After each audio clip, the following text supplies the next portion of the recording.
7장. 여호와께서 모세에게 말씀하셨습니다. 나는 너를 파라오 앞에서 마치 하나님과 같게 할 것이다. 그리고 네 형 아론은 너를 위해 대언자가 될 것이다. 네 형 아론에게 내가 너에게 명령한 모든 것을 말해주어라. 네 형 아론은 파라오에게 이스라엘 백성을 그 땅에서 내보내라고 말할 것이다. 그러나 나는 파라오의 고집을 그대로 두고 이집트 땅에 많은 기적을 일으킬 것이다. 그럼에도 파라오는 네 말을 듣지 않을 것이다. 그때에 내가 더 큰 능력으로 이집트에 무서운 벌을 내리고 그런 다음에 내 백성 이스라엘을 강무리대로 이집트 땅에서 인도해낼 것이다. 내가 나의 큰 능력으로 이집트에 벌을 내리고 이스라엘 백성을 그 땅에서 인도해낼 때에야 비로소 이집트 사람들은 내가 여호와인 줄을 알게 될 것이다. 모세와 아론은 여호와께서 명령하신 대로 했습니다. 모세와 아론이 파라오에게 말을 했을 때 모세의 나이는 80살이었고 아론의 나이는 83살이었습니다. 여호와께서 모세와 아론에게 말씀하셨습니다. 파라오가 너희에게 기적을 요구할 것이니 그러면 모세는 아론에게 지팡이를 파라오 앞에 던지라고 말하여라. 그 지팡이가 뱀으로 변할 것이다. 그리하여 모세와 아론은 여호와께서 명령하신 대로 파라오 앞으로 나아갔습니다. 아론은 자기 지팡이를 파라오와 그 신하들 앞에 던졌습니다. 그러자 지팡이가 뱀으로 변했습니다. 그때 파라오도 자기의 지혜로운 자들과 마술사들을 불렀습니다. 이집트의 마술사들도 마술을 부려 똑같은 일을 했습니다. 그들이 자기 지팡이를 땅에 던지자 그 지팡이들이 뱀으로 변했습니다. 하지만 아론의 지팡이가 그 뱀들을 잡아먹었습니다. 그러나 파라오는 고집을 부리며 모세와 아론의 말을 듣지 않았습니다. 여호와께서 말씀하신 그대로였습니다. 여호와께서 모세에게 말씀하셨습니다. 파라오는 고집이 세서 백성을 내보내려 하지 않는다. 아침에 파라오가 나일강으로 나올 것이니 너는 가서 강가에서 그를 만나라. 뱀으로 변했던 지팡이를 가지고 가거라. 그에게 이렇게 말하여라. 히브리 사람들의 하나님 여호와께서 나를 왕에게 보내셨습니다. 주님께서 내 백성을 광야로 보내서 나를 예배할 수 있게 하라고 말씀하셨지만 지금까지 왕은 이 말씀을 듣지 않았습니다. 그러므로 여호와께서 이 일로 그분이 여호와라는 것을 왕에게 알게 할 것이라고 말씀하십니다. 보십시오. 내 손에 있는 이 지팡이로 내가 나일강의 물을 치겠습니다. 그러면 나일강이 피로 변할 것입니다. 강의 물고기들은 죽고 강물에서는 냄새가 나서 이집트 사람들이 나일강의 물을 먹지 못하게 될 것입니다. 여호와께서 모세에게 말씀하셨습니다. 아론에게 지팡이를 들어 이집트의 모든 강과 운하와 연못과 늪을 향해 손을 뻗으라고 하여라. 이집트 모든 땅에 물이 변하여 피가 될 것이다. 나무 그릇이나 돌 항아리에 있는 물까지도 피로 변할 것이다. 그리하여 모세와 아론은 여호와께서 명령하신 대로 했습니다. 아론은 지팡이를 들어 파라오와 그 신하들이 보는 앞에서 나일강의 물을 쳤습니다. 그러자 나일강의 물이 모두 피로 변했습니다. 나일강의 물고기들이 죽고 강에서 냄새가 나기 시작했습니다. 그래서 이집트 사람들은 그 물을 마실 수가 없었습니다. 이집트 모든 땅이 피로 가득 찼습니다. 이집트의 마술사들도 마술을 부려 똑같은 일을 했습니다. 그러자 파라오는 더욱 고집스러워져서 모세와 아론의 말을 듣지 않았습니다. 모든 일이 여호와께서 말씀하신 대로 일어났습니다. 파라오가 몸을 돌이켜 왕궁으로 돌아갔습니다.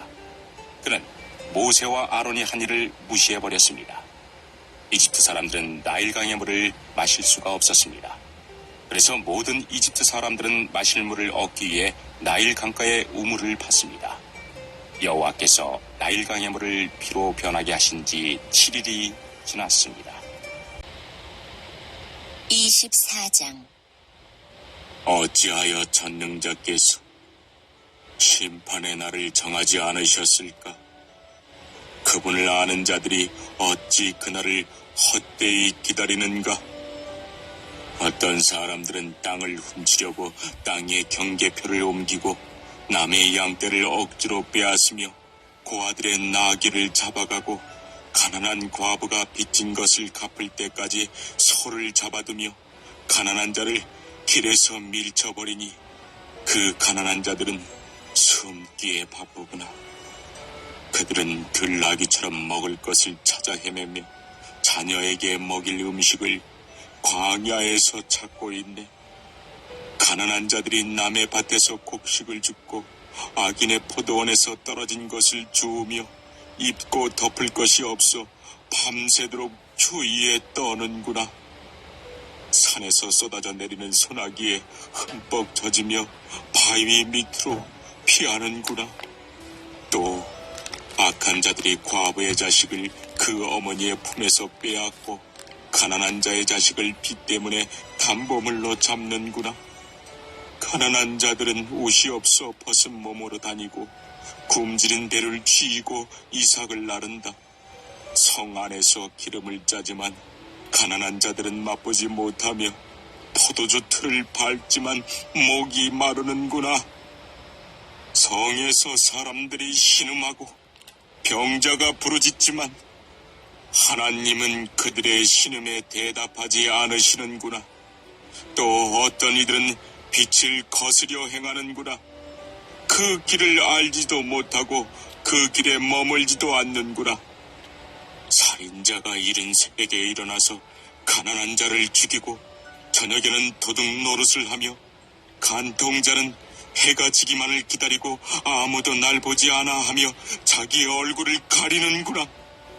밤에는 남의 집을 침입하고 낮에는 자기 집 문을 잠그니 빛을 알지 못하여 아침과 어둠이 같기 때문에 칠흑 같은 어둠에도 익숙하구나.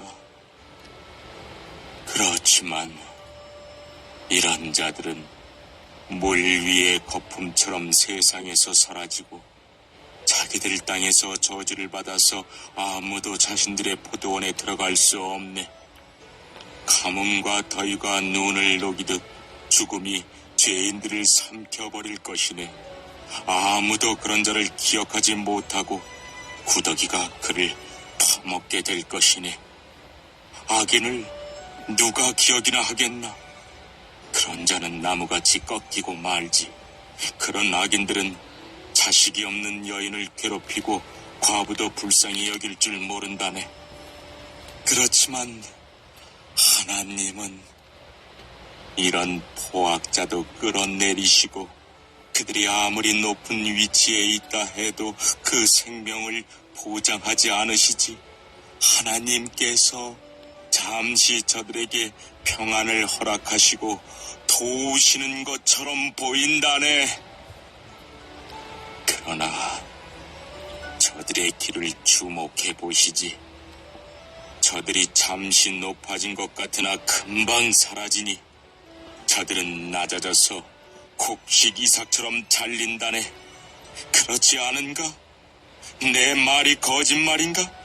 내가 헛말을 하는가? 10장. 이후에 주께서 70명을 임명하시고 예수님께서 친히 가시려는 모든 마을과 고장으로 미리 둘씩 보내셨습니다. 예수님께서 이들에게 말씀하셨습니다. 추수할 것은 많은데 일꾼이 적다. 그러므로 추수하는 주인에게 추수밭으로 일꾼을 보내달라고 간청하여라. 가거라. 내가 어린 양을 늑대들 사이로 보내는 것 같이 너희를 보낸다. 지갑이나 가방이나 신발을 챙기지 마라. 가는 길에 아무에게도 인사하지 마라. 어느 집에 들어가든지 먼저 이 집에 평화가 있기를 빕니다라고 말하여라.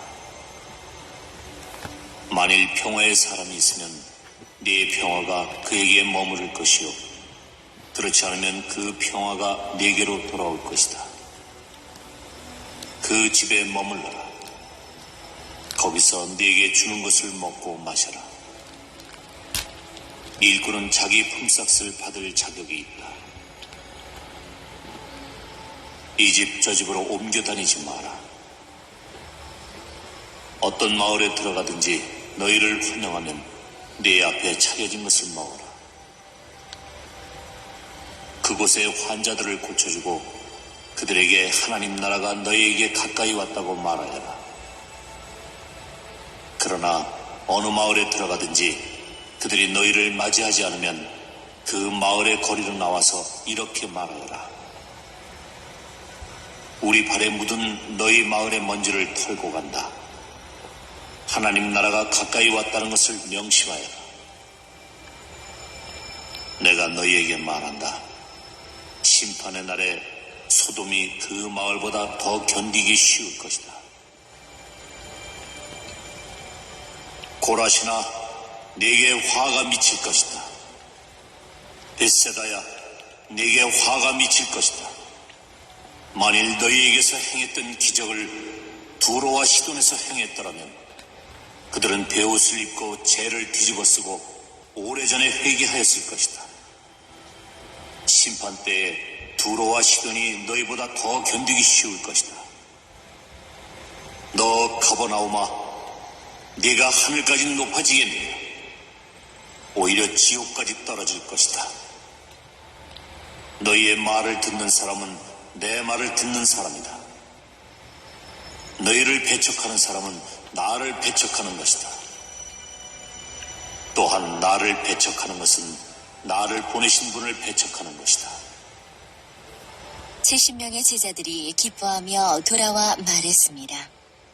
주님, 심지어 마귀들도 주님의 이름 앞에서 우리에게 굴복하였습니다. 예수님께서 그들에게 말씀하셨습니다. 하늘에서 사탄이 번개처럼 떨어지는 것을 보았다. 보아라, 내가 너희에게 뱀과 전갈을 밟고 원수의 능력을 막을 권세를 주었다. 아무도 너희를 해치지 못할 것이다. 그러나 마귀들이 너희에게 굴복한 것으로 기뻐할 것이 아니라 너희의 이름이 하늘에 기록된 것으로 기뻐하여라. 그때 예수님께서 성령으로 크게 기뻐하시며 말씀하셨습니다. 하늘과 땅의 주인이신 아버지, 이런 일을 지혜롭고 똑똑한 사람들에게는 숨기시고 어린아이들에게는 나타내셨으니 감사합니다. 그렇습니다. 아버지, 이것이 아버지의 은혜로우신 뜻입니다. 내 아버지께서 모든 것을 제게 넘기셨습니다. 아버지 외에는 아들이 누구인지 아무도 모르며 아들과 또 아들이 알려주고자 하는 사람 외에는 아버지가 누구인지 아무도 모릅니다. 예수님께서 제자들에게 돌아서서 따로 말씀하셨습니다. 너희가 지금 보는 것을 보는 눈은 복이 있다. 내가 너희에게 말한다. 많은 예언자들과 왕들이 지금 너희가 보는 것을 보고자 했으나 보지 못했다. 또한 지금 너희가 듣는 것을 듣고자 했으나 듣지 못했다. 어떤 율법학자가 일어나 예수님을 시험하려고 말했습니다. 선생님, 제가 무엇을 하여야 영생을 얻을 수 있습니까? 예수님께서 그에게 물으셨습니다. 율법에 무엇이라고 기록되어 있느냐? 너는 어떻게 읽었느냐? 율법학자가 대답하였습니다. 네 모든 마음과 모든 목숨과 모든 힘과 모든 뜻을 다해 주 내 하나님을 사랑하라고 하였고 또한 네 이웃을 네 몸같이 사랑하라고 하였습니다. 예수님께서 그에게 말씀하셨습니다. 네 대답이 옳다. 이것을 행하여라. 그러면 살 것이다. 이 사람이 자기를 옳게 보이고 싶어서 예수님께 말했습니다. 그러면 누가 제 이웃입니까? 예수님께서 대답하셨습니다. 어떤 사람이 예루살렘에서 여리고로 내려가고 있었다. 그런데 도중에 강도를 만났다. 강도들은 이 사람의 옷을 벗기고 때려서 거의 죽은 채로 버려두고 갔다. 마침 한 제사장이 그 길을 내려가다가 그 사람을 보고는 길 반대편으로 피해서 지나갔다. 어떤 레위인도 그곳에 와서 그 사람을 보고는 길 반대편으로 피해서 지나갔다. 이번에는 어떤 사마리아 사람이 그 길을 여행하다가 그가 있는 곳에 이르렀다. 사마리아 사람이 그를 보고 불쌍하게 여겼다. 그래서 그 사람에게로 가서 그의 상처에 올리브 기름과 포도주를 붓고 붕대로 감쌌다. 그리고 그를 자기의 짐승에 태우고 여관으로 데리고 가서 그를 정성껏 보살펴 주었다.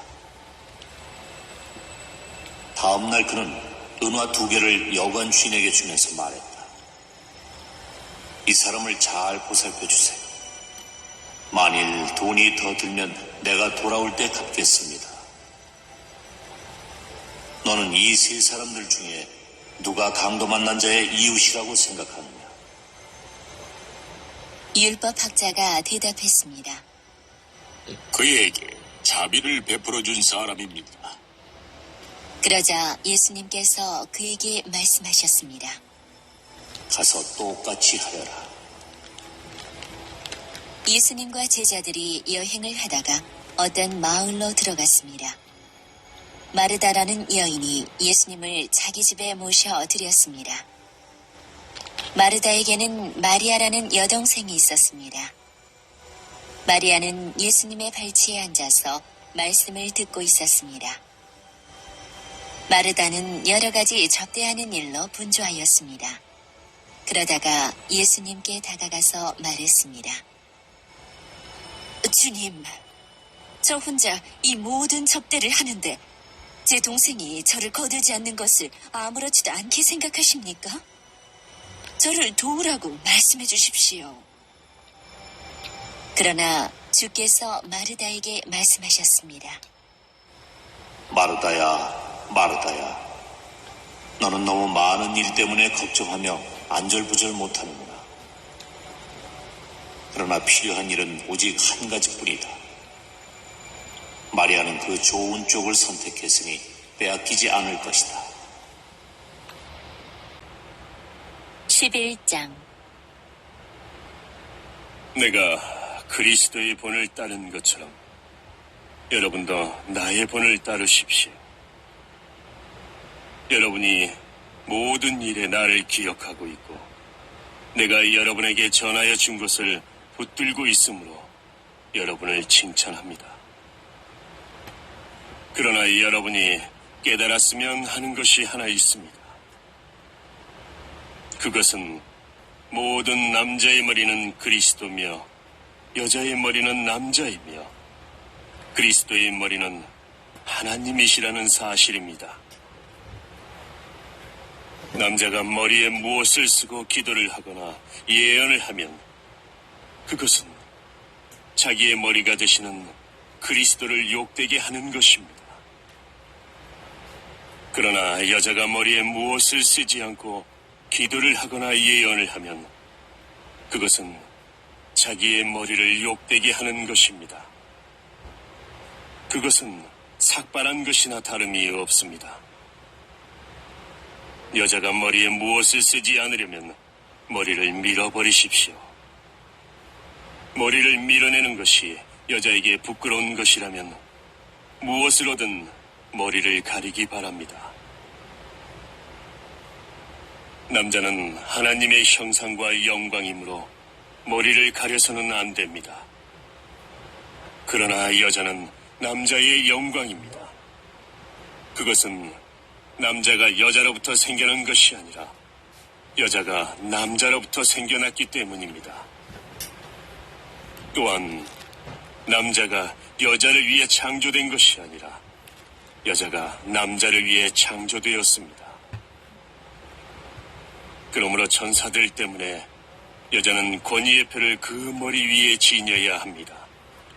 그러나 주님 안에서는 여자가 남자 없이 독자적으로 존재하지 않고 남자도 여자 없이 독자적으로 존재하지 않습니다. 왜냐하면 여자가 남자로부터 생겨난 것처럼 남자는 여자를 통해 태어났기 때문입니다. 그러나 모든 것들이 하나님으로부터 생겨났습니다. 여러분 스스로 한번 판단해 보십시오. 여자가 머리에 무엇이든지 쓰지 않고 하나님께 기도하는 것이 옳은 일입니까? 자연 그 자체가 여러분에게 교훈하듯이 남자가 머리를 길게 하면 명예롭지 못합니다. 그러나 여자가 긴 머리를 하는 것은 그 여자에게 영광이 됩니다. 긴 머리는 여자에게 머리를 가리는 역할을 합니다. 이 문제에 대해 다른 의견을 제기하는 사람이 있다면 내가 말할 수 있는 것은 우리나 하나님의 교회나 이것 외에 다른 풍습은 받지 않았다는 사실입니다. 이제부터 말하는 내용에 대해서는 여러분을 칭찬하지 않겠습니다. 그것은 여러분의 모임이 유익이 되는 것보다는 해가 되기 때문입니다.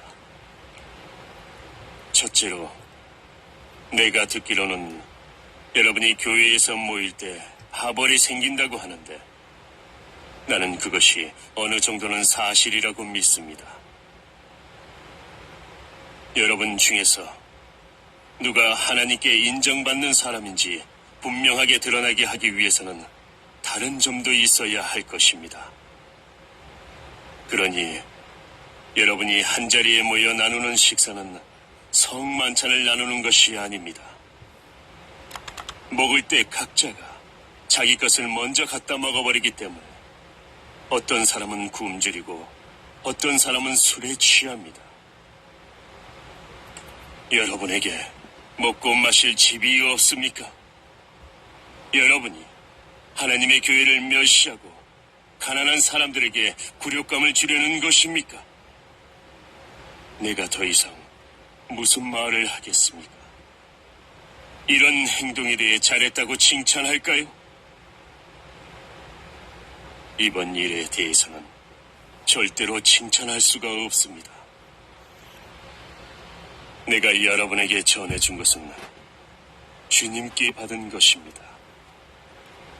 주 예수님께서 배반당하시던 날 밤에 빵을 들고 감사 기도를 드리신 다음 빵을 떼시고 이렇게 말씀하셨습니다.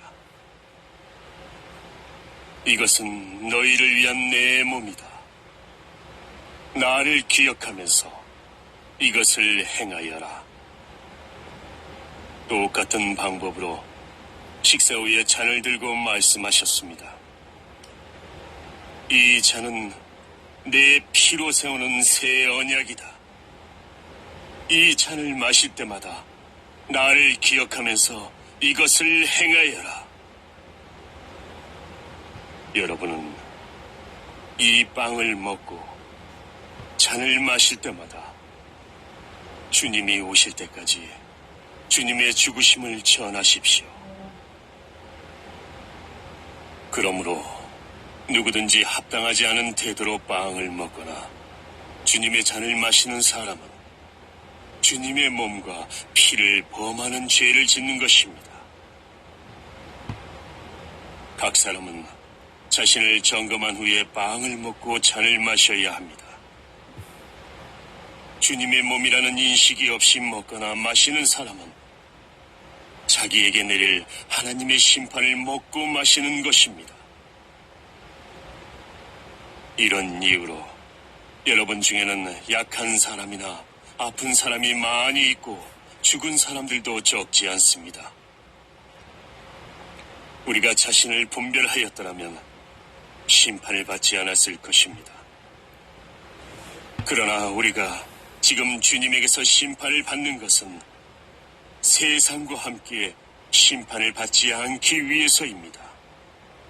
그러므로 나의 성도 여러분, 여러분이 먹으러 함께 모일 때 서로 기다리십시오.